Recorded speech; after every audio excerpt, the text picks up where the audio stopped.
ये जो फॉलोअर्स बढ़े हैं ना एकदम से, तो ये सब वो लोग जुड़े हैं जो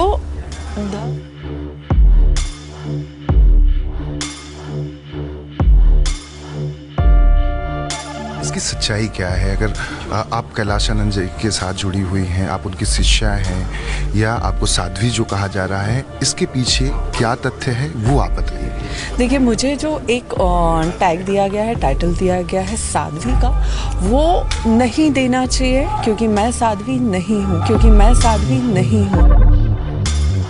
मेरा अभी कुछ भी नहीं हुआ। आप देखोगे मेरा नाम भी सिंपल सा है, हर्षा रिछारिया। मेरा तो नाम भी अभी चेंज नहीं हुआ है। अभी मैं भगवा रंग पहन ही नहीं रही हूँ। मैं लेके आई हूँ, मैं पहन नहीं रही हूँ, अब डर की वजह से कि अगर मैंने ये भी पहन लिया तो जो बची हुई बातें हैं शायद वो भी और ज़्यादा होने लगेगी। आप ये सब जानबूझ के करो, युवा सिर्फ इसका हिस्सा बन रहे हैं अपने कॉन्टेंट के लिए। महाकुंभ दिव्य है, अलौकिक है और इसके साथ साथ डिजिटल भी बना हुआ है। ऐसे में डिजिटल मीडिया का, या कहें कि डिजिटल मीडिया में जिस तरह से लोग चर्चाओं में इस वक्त आए हुए हैं महाकुंभ में, उनमें से एक हैं हर्षा रिछारिया जी, जो कि महामंडलेश्वर कैलाशानंद जी के आश्रम में रुकी हुई हैं, उनकी शिष्या हैं। लेकिन आज इन दिनों अगर 2 से 3 दिनों की बात की जाए तो ये सोशल मीडिया पर काफ़ी चर्चा में हैं। लोग इन्हें साध्वी भी बोल रहे हैं, लोग इन्हें शिष्या भी बोल रहे हैं, लोग इन्हें इन्फ्लुएंसर और एंकर भी बोलते हैं। आखिर क्या कुछ इसकी सच्चाई है? हम हर्षा जी हमारे साथ मौजूद हैं, हम इनसे जानेंगे। अच्छा जी, आपसे जानना चाहेंगे, अलग अलग बातें आपके बारे में सोशल मीडिया पर फैली हुई हैं और आपका जो क्रेज़ है सोशल मीडिया पर, देखा जा रहा है कि पिछले 2 से 3 दिनों में आपके 1 मिलियन से ज़्यादा फॉलोअर बढ़ चुके हैं इंस्टाग्राम पे।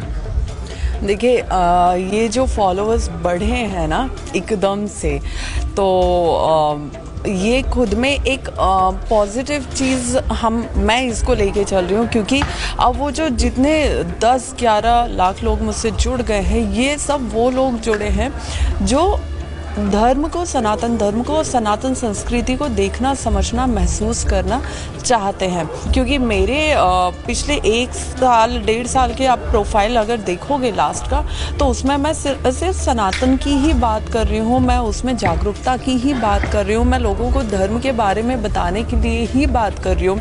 तो जो लोग जुड़े हैं उनको सिर्फ वही कुछ जानने और देखने को मिलेगा। लेकिन इसकी सच्चाई क्या है? अगर आप कैलाश आनंद जी के साथ जुड़ी हुई हैं, आप उनकी शिष्या हैं या आपको साध्वी जो कहा जा रहा है, इसके पीछे क्या तथ्य है वो आप बताइए। देखिए, मुझे जो एक टैग दिया गया है, टाइटल दिया गया है साध्वी का, वो नहीं देना चाहिए क्योंकि मैं साध्वी नहीं हूँ।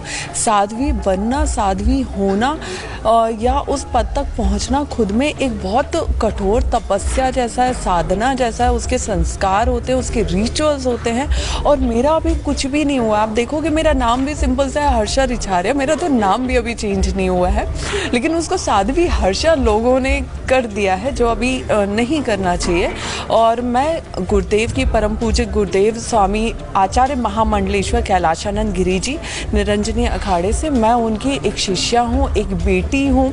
मैंने उनसे मंत्र दीक्षा ली हुई है, गुरु दीक्षा ली हुई है, और उन्हीं मंत्रों का मैं जाप करती हूँ, मैं अपनी साधना करती हूँ।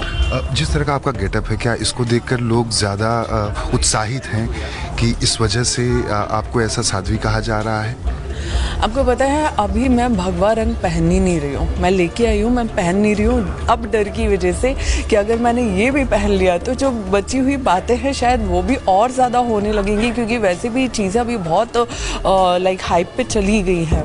तो मेरा जो गेटअप है ये पहले भी ऐसे ही रहता था, और मैं इसलिए आई थी कि यहाँ पे मैं उसी जो हमारा सनातन रंग है, सनातन धर्म है, सनातन संस्कृति है, मैं उसमें रम के रहना चाहती हूँ। इसलिए मैं धोती कुर्ता पहन के आराम से लाइक रहना चाहती हूँ। मोस्टली मैं साड़ीज़ पहनती थी यहाँ आके, क्योंकि साड़ी में हर जगह एकदम से वॉक करना, भागना इसलिए नहीं होता है।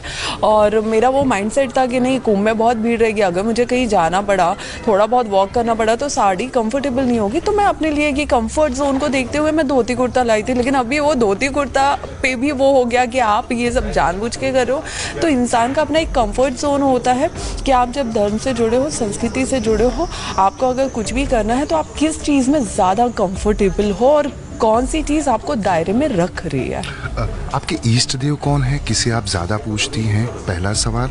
इसी से संबंधित सवाल कि आपकी जो पुरानी ज़िंदगी थी, आप सोशल मीडिया इन्फ्लुएंसर हैं, एंकर रह चुकी हैं, वो ज़िंदगी और इस ज़िंदगी में अंतर डिफरेंस क्या देखती हैं और कितना कुछ अपने आप में बदलाव देखती हैं? आपके परिवार, आपके दोस्त, आपके रिश्तेदार, वो क्या बदलाव देखते हैं जो आपके करीबी हैं? देखिए, मेरे जो इष्ट देव हैं, जो मेरे गुरु भी माना है, पिता भी माना है, भगवान भी है, मैंने अपनी ज़िंदगी मतलब सिर्फ शिव के चरणों में, महादेव के चरणों में समर्पित की हुई है। और मुझे लगता है कि मैं ज़िंदगी में जिन लोगों से भी मिलती हूँ या जुड़ती हूँ, रास्ता वही बनाते हैं, रास्ता वही जोड़ते हैं, उन्हीं रास्तों पे चलने के लिए वो मुझे प्रेरित करते हैं। मुझे सबसे ज़्यादा ज़िंदगी में अगर किसी ने प्रेरित किया है, वो सिर्फ़ और सिर्फ मेरे महादेव हैं। और दूसरी चीज़ कि मेरी जो पुरानी लाइफ थी, जो मेरा प्रोफेशन था और जो मेरा आज मैं कर रही हूँ, वो भी कहीं ना कहीं महादेव की मर्जी के बिना, कहते हैं इस ब्रह्मांड में पत्ता भी नहीं हिल सकता, तो मैं कैसे अपना लाइफ डाइवर्ट कर सकती हूँ और चेंज कर सकती हूँ। तो मैंने उसको छोटा आखिरी सवाल है बस। हाँ जी, बोलिए। तो मैंने उसको साइड में करते हुए अभी धर्म से जुड़ना और धर्म को जानना और धर्म को सीखना और धर्म में रहना, ये इसके लिए मैं प्रेरित हुई हूँ और मुझे इस रास्ते पे भी महादेव और मेरे गुरुदेव। एक आखिरी सवाल, युवाओं को आप क्या कहना चाहेंगे, क्योंकि बड़ी संख्या में युवा महाकुंभ में आ रहे हैं, विदेशी पर्यटक या श्रद्धालु बड़ी संख्या में हैं, जो युवा सनातन धर्म को अपनाना चाहते हैं या सनातन धर्म से थोड़ा दूर हैं, उन्हें किस तरह से आना चाहिए?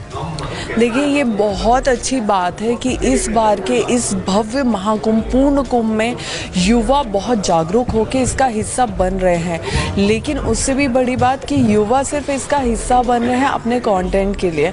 मेरा सबसे ये निवेदन और अनुरोध है कि आप लोग सिर्फ इसको अपना कंटेंट मत समझिए। यहाँ वो महान तपस्वी आते हैं, साधु संत आते हैं, जिनसे हम नॉर्मली मिलने को तरसते रह जाएंगे, तो भी उनका आशीर्वाद, उनका सानिध्य हमें प्राप्त नहीं हो सकता है। तो ऐसे में अगर आप यहाँ आ रहे हैं, आपको ये सौभाग्य मिल रहा है कि आप तीर्थराज प्रयाग की धरा पे आए, तो मुझे लगता है कि ये जितने भी महान तपस्वी हैं, साधु संत हैं, उनका आशीर्वाद प्राप्त कीजिए, उन्हें समझिए, उनसे धर्म संस्कृति के बारे में जानिए, क्योंकि ये मौका फिर जिंदगी में दोबारा नहीं आएगा। Thank you so much. ये थी हर्षा रिछारिया जी, न्यूज़ 24 से खास बातचीत कर रही थी। युवाओं को यहाँ पर कंटेंट बनाने के लिए नहीं आना चाहिए, अपने धर्म को समझें, साधु संतों के सानिध्य में रहें और धर्म को कैसे आगे बढ़ाया जाए, सनातन धर्म को कैसे अपनाया जाए, उसको लेकर हर्षा रिछारिया ने न्यूज़ 24 से एक्सक्लूसिव बातचीत में अपनी बात रखी है। कैमरा दीपक साथ दीपक दुबे, न्यूज़ 24, प्रयागराज।